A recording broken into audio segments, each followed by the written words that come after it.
পরিযায়ী মামলায় হাইকোর্টে ধাক্কা কেন্দ্রের। আপনাদের যে ছবি আমরা তুলে ধরবো এই মুহূর্তে, পরিযায়ী মামলায় হাইকোর্টে ধাক্কা কেন্দ্রে। সোনালী বিবিকে বাংলাদেশে পাঠানোর সিদ্ধান্ত খারিজ করে দিল কলকাতা হাইকোর্ট।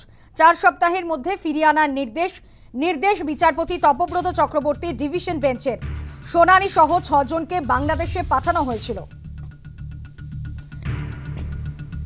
পরিযায়ী মামলায় হাইকোর্টে ধাক্কা খেল কেন্দ্র। সোনালী বিবিকে বাংলাদেশে পাঠানোর সিদ্ধান্ত খারিজ করল কলকাতা হাইকোর্ট।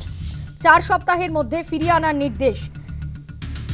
নির্দেশ দিলেন বিচারপতি তপব্রত চক্রবর্তী ডিভিশন বেঞ্চ। সোনালী সহ 6 জনকে বাংলাদেশে পাঠানো হয়েছিল। এই মামলাতে হাইকোর্টে ধাক্কা খেল কেন্দ্র। সোনালী বিবিকে বাংলাদেশে পাঠানোর সিদ্ধান্ত খারিজ করল হাইকোর্ট। বীরভূমের পরিযায়ী শ্রমিক এরা। ইতিমধ্যেই সোনালী সহ 6 জনকে বাংলাদেশে পাঠানো হয়েছিল এবং তাদের কিন্তু এই 4 সপ্তাহের মধ্যেই ফিরিয়ে আনার নির্দেশ দিল হাইকোর্ট। পরিযায়ী মামলায় হাইকোর্টে ধাক্কা খেল কেন্দ্র।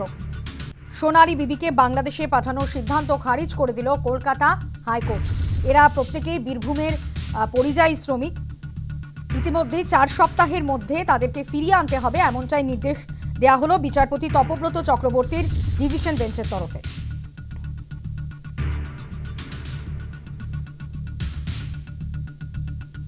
পরিযায়ী মামলায় হাইকোর্টে ধাক্কা খেল কেন্দ্র।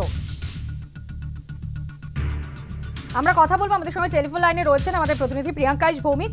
প্রিয়াঙ্কা, পরিযায়ী মামলায় হাইকোর্টে ধাক্কা খেল কেন্দ্র এবং যেটা জানা গেছে যে 4 সপ্তাহের মধ্যেই এই বীরভূমের যে পরিযায়ী শ্রমিক তাদেরকে ফিরিয়ে আনার নির্দেশও দেওয়া হয়েছে।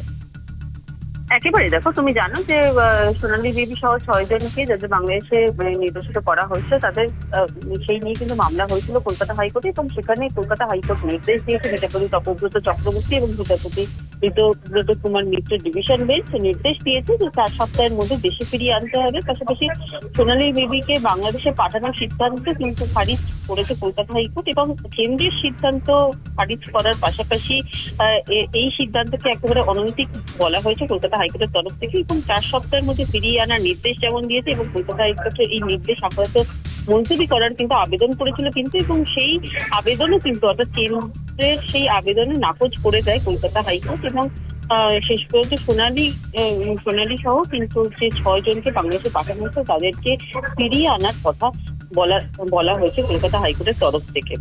তুমি জানো যে সুপ্রিম কোর্ট আগেই কিন্তু হাইকোর্টকে সোনালী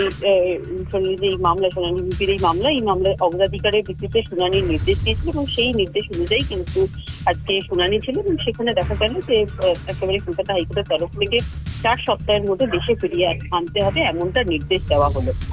ধন্যবাদ প্রিয়াঙ্কা।